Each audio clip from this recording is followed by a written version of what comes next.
Everyone, welcome to let's learn CS. Previous video में हमने discuss किया कि ऐसा फ्लिप फ्लॉप में जो इनवैलिड स्टेट की कंडीशन होती है उसे हम ओवरकम कर सकते हैं यूजिंग जेके फ्लिप फ्लॉप। और जेके फ्लिप फ्लॉप में भी हमने देखा कि जेके एंड ऐसा फ्लिप फ्लॉप की टेबल ऑलमोस्ट सेम है। जो एक डिफरेंस आता है that is in the case when J and के 1 होते हैं। इस केस में हमने देखा कि जब क्लॉक 1 है एंड जे एंड के दोनों इनपुट्स 1 होते हैं, उस केस में आउटपुट क्या मिलता है हमें, Q N bar means complement of the previous state. यहाँ पर हम कह सकते हैं कि आउटपुट के बीच में टॉगलिंग होती है। अगर प्रीवियस आउटपुट 1 था तो नेक्स्ट आउटपुट हमें क्या मिलेगा, 0। सिमिलरली अगर प्रीवियस आउटपुट 0 था तो नेक्स्ट आउटपुट हमें क्या मिलेगा, 1। तो चलिए इसी केस को यहाँ पर हम डिटेल में डिस्कस करते हैं। यहाँ पर हम J को 1 सेट रखेंगे, K इक्वल्स टू 1 सेट करेंगे एंड क्लॉक सर्किट के लिए 1 है तो G3 गेट के लिए भी इनपुट 1 है, G4 गेट के लिए भी इनपुट 1 है। नाउ क्योंकि हम फीडबैक कनेक्शंस को यहाँ पर यूज कर रहे हैं, यहाँ पर हम अज्यूम कर लेते हैं कि जो प्रीवियस आउटपुट था दैट इज 0 एंड अगर Q 0 है तो Q बार 1 होगा। Okay, now Q equals to 0 को हम यहाँ पर फीड कर रहे हैं G4 गेट के लिए। Similarly Q bar equals to 1 को हम फीड करेंगे G3 गेट के लिए। क्लियर? नाउ क्योंकि G3 गेट के तीनों इनपुट्स 1 है तो आउटपुट क्या होगा, 0। सिमिलरली यहाँ पर G4 गेट के लिए एक इनपुट 0 है और NAND गेट में अगर एक भी इनपुट 0 होता है तो हमें आउटपुट क्या मिलेगा, 1। नाउ क्योंकि G1 गेट में एक इनपुट 0 है तो यहाँ से फीडबैक हम चाहे 0 दें या 1 दें, यहाँ पर हमें आउटपुट क्या मिलेगा, 1।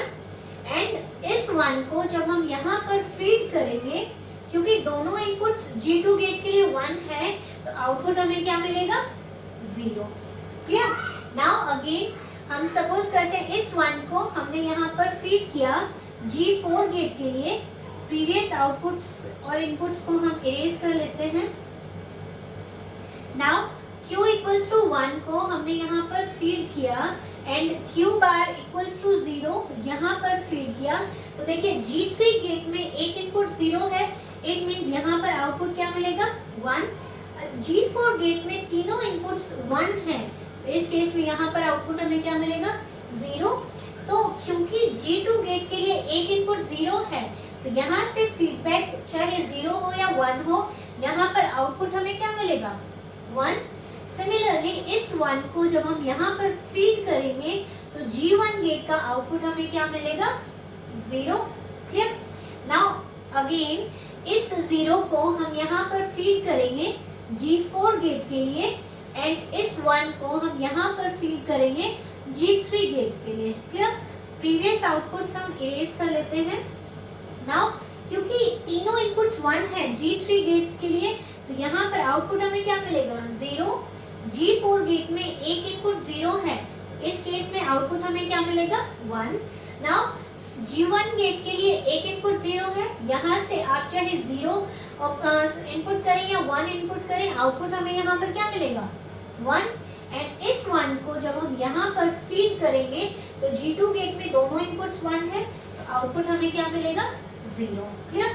तो यहाँ पर आप देखेंगे कि जो आउटपुट है वो 0 से 1, 1 से 0 एंड 0 से 1 के बीच में ऑसिलेट कर रहा है। क्लियर? तो इस ऑसिलेशन को ही हम रेस अराउंड कंडीशन कहते हैं। ओके, चलिए क्लॉक पल्स की हेल्प से हम देखते हैं। This is the clock. Okay, and यहाँ पर J एंड K दो इनपुट्स हम लेंगे। क्योंकि J एंड K दोनों 1 है तो यहाँ पर ये हमेशा 1 रहेंगे। J is equals to 1 and K equals to 1। Now इस केस में हम देखते हैं आउटपुट क्या मिलेगा। ओके, यहाँ पर क्योंकि ये लेवल ट्रिगर्ड है, यहाँ से लेके यहाँ तक आपका सर्किट जो है काम करेगा। ओके, तो यहाँ पर देखिए पहले जब तक क्लॉक नहीं मिलती तब तक आउटपुट प्रीवियस स्टेट में ही रहेगा। वो स्टेट 0 भी हो सकती है और वो 1 भी हो सकती है। नाउ जैसे ही आपको क्लॉक मिलेगी, क्लॉक मिलते ही आउटपुट आपका एक बार 1 में चेंज होगा, देन 0 में चेंज होगा, देन 1 में, देन 0 में, 1 में, 0 में, 1 में, 0 में, जब तक क्लॉक पल्स नहीं मिल जाती, नेक्स्ट क्लॉक पल्स नहीं आती, या फिर कहें कि जब तक सिग्नल आपका हाई होगा तब तक आपका आउटपुट जो है 1 से 0 और 0 से 1 के बीच में ऑसिलेट करेगा। और यहाँ पर आप ये डिटरमाइन नहीं कर सकते कि at the end of clock pulse output क्या रहेगा। यहाँ पर डेफिनेट नहीं होता कि आउटपुट आपको 0 मिलेगा या फिर आउटपुट 1 मिलेगा। And this condition is referred to as race around condition.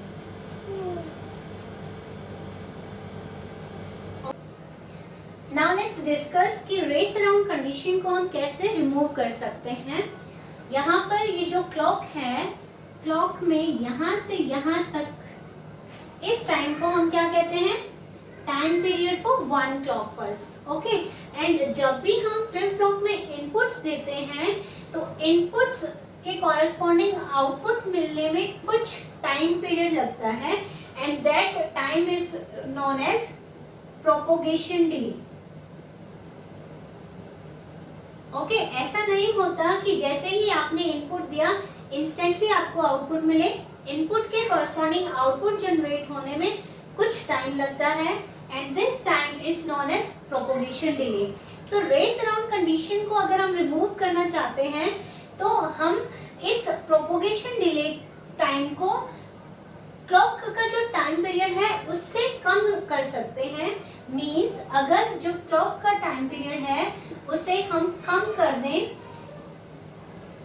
Propagation delay time से, तो उस केस में क्या होगा, आपका जो आउटपुट है वो सिर्फ एक ही बार चेंज होगा और उतनी ही बार में आपकी जो नेक्स्ट क्लॉक पल्स आपको मिल जाएगी। क्लियर? बट जब हम बात करते हैं प्रोपोगेशन डिले की तो यहाँ पर सर्किट को हमने नैंड गेट को यूज करके बनाया है और नैंड गेट का जो प्रोपोगेशन डिले है वो कुछ एक नैनो सेकेंड्स का होता है।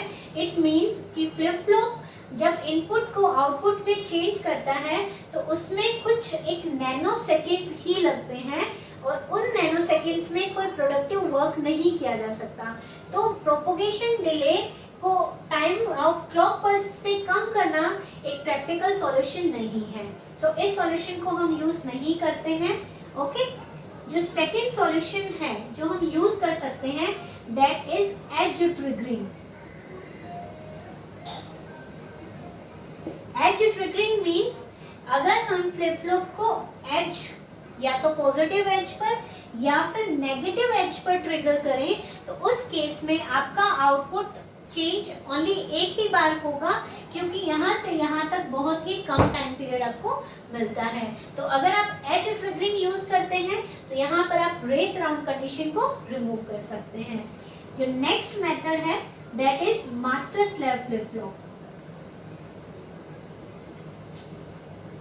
मास्टर स्लेव फ्लिप फ्लॉप बहुत ही इंपॉर्टेंट टॉपिक है, इसे हम डिस्कस करेंगे अपकमिंग वीडियोस में। मास्टर स्लेव फ्लिप फ्लॉप को रेस अराउंड की कंडीशन को रिमूव करने के लिए यूज किया जाता है। Okay, so this is all about the race around condition. Thank you for watching.